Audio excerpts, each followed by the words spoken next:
Stephen, what would you prioritize most, tonality or the player comfort?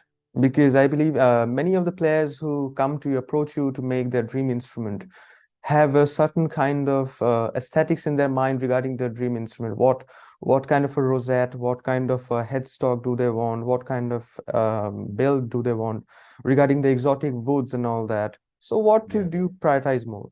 Is it the tonality or is it a player's comfort? Well, I think there's three aspects. One is the tonality. One is the player's comfort and how they feel with the instrument, with the action. The other one is the aesthetics of the instrument, how beautiful the instrument is. Of course, for the most important things that you feel at ease with an instrument, that it's not like an instrument that you're having to try and dominate all the time and struggle Right. with. The action's not too high, it's comfortable. But at the same time, it also, if it's set too low, for instance, that it's very comfortable to play, but then you're not going to be able to push, then you're in a sense you're held back. If the action is too buzzing or things like that, you're held back in pushing out when you need to really express, something that. So I think there's a balance for each player to have their own balance of how comfortable an instrument is really. Often classical guitar players, they want a very pure, clean sound, but Right. that means that you have to put the action up high. It's harder to play, so that means that you have to dominate the instrument more. But I mean, the top player can dominate. The hand structure is very strong. The muscular strength in the hands is very strong, so they're able to do that. But then you put that instrument in the hands of a beginner, then they wouldn't be able to play it. It's too high. So comfort and to be at ease with the instrument is, I think, of as equal to the tonality. The instrument has to be capable of great tonal variety and not be a monotone one sound type of instrument. That you play it, and it's very hard to manipulate the sound. An Right. instrument has to have many voices. It has to have many voices. It has to have bright, clear ponticello. It has to be able to. You have to be able to then bring out the subtlety and the creaminess of sound. You need to bring out the bass for clarity in the bass, but you need also a very clear treble to be able to carry the melodies through. So tonality is very important, very, very important. But as I said before in the previous episode, a great player can make a mediocre guitar sound great because they have full control over their tonal expression with their fingers, with their nails, and how they express themselves with the instrument, which transposes, in a sense, the instrument. The instrument doesn't just become the sound of people plucking the string, it becomes the vehicle for the person to express what they are trying to express. And at that Absolutely. moment, a great player is maybe going to close his eyes. So it doesn't matter if the instrument is built off Brazilian rosewood or papier mache or whatever it might be. It doesn't really matter as long as it sounds great and he can express himself in a comfortable and full way. That's the most important thing. Right. Hope that's clear. Yes. So, I'd like to know that what are your opinions on the modern innovative features of the classical guitar? Because there have been a lot of changes since the time the great masters have started building, because they had a different kind of making procedure. Now it's passed on to different luthiers, and so there's a lot of change in the making. There's a lot of change in the tonality. So how do you see this? How do you? Yeah, well, if you look at the in a sense, the main developments of the classical guitar, okay, so we have the traditional instrument, the Torres type instrument with fan struts, started around 1850, 1840, 1850, 1860. It was a little bit before Torres, some of the fan systems, but that represents the sort of the standard Spanish sound that we can find.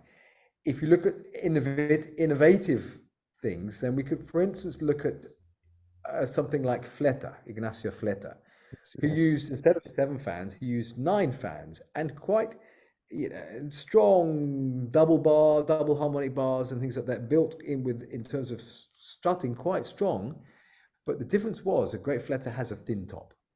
So with the Okay. thin top and with enough strutting, he was able to produce a lot of volume a lot of power to the instrument because he coupled the body with had quite a fat body as well, and the back was quite firm. So that, in a sense, it was one of the sort of beginnings of the fusion between the traditional and the modern fleta guitars. If we look at, for instance, Kono from Japan, for instance, Kono started to produce straight strutting system with like what we call a ladder brace, like this and like this. Very Okay. logical way of building, very sort of logical. And his instruments, and you could say it's like an inverted lattice. The lattice often is like this, sort of a grid system like this, but then it's like an invert, so it's straight up and down. So produce very beautiful, very fine instruments, Kono, very, very fine. Then if you then look at the next big innovation, there's been a few odd innovations like Snyder, Kasher and things like that. But if you look at the next biggest innovation that then we have, of course, is the Greg Smallman.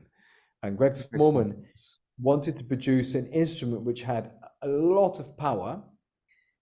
So how he did that was, excuse me, how he did that was um, with a very, very thin membrane on the front, Okay. active only in the lower bout of the instrument. The top bout is solid with plywood inside, only the lower bout active below that. And then a very, very thin membrane held solid by a sort of grid lattice system using carbon fiber in there and various things like that. The back and sides, very heavy, very strong. So this very thin radiating sound from the front coupled with the very heavy back and sides to, in a sense, reinforce the sound, produced what we now know as sort of typical Greg Smallman lattice guitar. But we don't have particularly very much beauty with the modern system like that. What I've been trying to produce in my lattice guitars is not that very heavy, unwieldy instrument, which has a sort of a single tonality. I'm not. I played some great Greg Smallmans, don't get me wrong, but it has a more narrow bandwidth of sound, less color than we would get from, say, Okay. Spanish instrument. The Spanish instrument is essentially imperfect. It's an imperfect structure. It's sort of designed to do the job of stopping the guitar from falling apart and bending in with the pressure of the strings, but it's sort of an imperfect structure. So when you start to look at the modern structure of grid systems, it's much more mechanically thought out how to produce an instrument which maybe is more even across the range, things like that, which then produces that quality of sound where everything is even, but maybe a little boring. Whereas the Spanish guitar has lots of odd notes, some notes bigger than others, some notes less sustained, some more sustained. Right. But essentially, you could say more character of sound. Then the next big innovation, of course, is the double top. Now, the double top really developed in sort of Germany. And now we have the great double top makers, Daman and things, using material like Nomex, which I've used a number of times, but I use a different material now. I don't like the Nomex so much. And the double top is designed to have more natural sound, but not as sort of artificial as this sort of speaker type arrangement that you get in a heavy Australian type of construction, but a more natural sound, but with like strong sound, strong volume, a lot of volume. Right. Super thin top. And from what I understand, the double tops don't last very long because you haven't got the intrinsic strength of the material in enough thickness to be able to have this longevity of the instrument. So it's, again, and you can spend a lot of money on double tops. And yes, maybe you get this bigger sound, but a number of double tops I've heard, they lack a certain compactness in the sound. They're a bit sort of hollow in the sound, especially in the bass, a bit hollow, a bit airy. They're too lightly built. The pitch is very, very low down to E resonance or sometimes on the box resonance. And So, but there are some amazing double tops out there, and it depends what people are looking for. Most people these days, if you offer them a comfortable car or a racing car, Yes, Ferrari, what would you go for? You know, the Ferrari is going to be the one that you're going to go for, not the comfort family car or right. whatever it be. Absolutely. This is not quite the analogy, like a Bentley or something like that. Something classic, lovely, big, comfortable seat. Or this like, wow, this is the modern age, and we're into fast everything, unfortunately. Um, Right.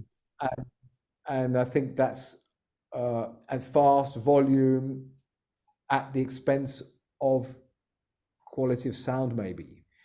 But then a great player again can color the sound with their technique, with their skill, to produce full sound out of an instrument, which another player would only get something very thin, nasally or something like that. So a Yes. great player, as I said, is dominating the instrument. And but great players also go through a lot of guitars. You see, constantly changing. They're constantly searching for the perfect sound. Yes. And some people say, "Oh, I never play cedar," and you put them a cedar guitar. "Oh, I never play cedar." And you put them a cedar guitar in their hands. They're like, "Wow, this is great." Or, "Yeah, no, I always play cedar. I never play spruce." You put them a great spruce guitar in their hand. They're like, "Wow, this is amazing." Yes. Gary Ryan, for instance, never plays spruce, but put a great spruce guitar of mine in his hand, he'd be like, "Wow, this is really different." But then he has to develop his whole sound and concept to suit that instrument as well. One beautiful thing Gary Ryan said to me, that he said that my instruments have evolved his sound. The contribution of the sound of my instruments evolved his sound and compositions, which I thought was a very beautiful thing to say to me, because um, you normally think you pick up the guitar and you play what you want to play, but no, when he picked up my guitar, he was inspired with the sound to produce some of the music that he's composing now, which is a lovely thing. So the traditional versus modern is, I think, to do with the questing of to try and find more capabilities, especially if we're, for instance, playing with orchestra. Then you need an instrument which has a lot of volume. So some people, you can either use some sound reinforcement, amplification, or you push your double top, Right. something to get sound, but almost at the expense of the quality of the sound. So Yes. individual players have individual choices. I produce all three: traditional, double top, and lattice. Yeah. With this, we move on to the end of this episode. And one more thing I'd like to know from you, that what's your opinion and on quote unquote a perfect guitar? The perfect guitar. Yes. What are your thoughts on this? The perfect guitar. I think the perfect guitar has all um, the elements that we've talked about in these two episodes. Has beauty, stunningly beautiful instrument. It has comfort. It has volume. It has tonal expression. It has variety. But the instrument is only so good as the player. So the instrument can be what we would consider a very, very, very fine instrument. But if the player is unable to access that quality, Right. then he's never going to know what he has in his hands. So a great player will know what he has in his hands, um, because he will sense it. He will sense the quality, the how can I say, the intrinsic character, the vibration of the instrument. He can sense that this is something special. This feels just right. So, and how do we achieve that is almost impossible to say, really, because we achieve that through um, good fortune, good luck, great materials, dedication to the building process, a transmission of the dream of the guitar maker to produce the perfect guitar into the material itself. So just a very brief thing about what happens at a molecular level. Right. If we just spend just 30 seconds on molecular theory, we find if we go into space within the molecular structure and we go right in to the space between the atoms, what we get there is space, literally space. Absolutely. Yes. And what holds that together? What holds those atoms together? What pulls them together? What pushes them apart? How does things grow? How do things shrink? There is an innate energy holding us together as human beings. We're not stuck together with animal glue or fish glue as we do the guitar, but we are put together and our molecules are holding themselves into together to be the form that we are as human beings. The same with the instrument, with the wood. The wood is a natural material. If you go into it on molecular level, you see suddenly you have space. They've discovered that between molecules there is space. There's literally space. So what fills that space is my question to everyone listening to this podcast. What fills that space? What fills the space between the notes when we're playing a fine piece of music, a beautiful piece of music, and we are really in touch with the piece of music and with ourselves? The space between the notes is almost as equal as the notes itself. So Right. what I'm saying is we can, as human beings, we can choose to fill whatever we can if we have enough humility or interest in it, fill the space in all the aspects of our lives, including making guitars, playing guitars, and personal relationships, all these things. So, this is, we're all held together by this sort of invisible thread or whatever it might be. There were many names for it in religions, Right. we're all made of this essence, and I think that's the thing. That's the thing that makes things great with no ego.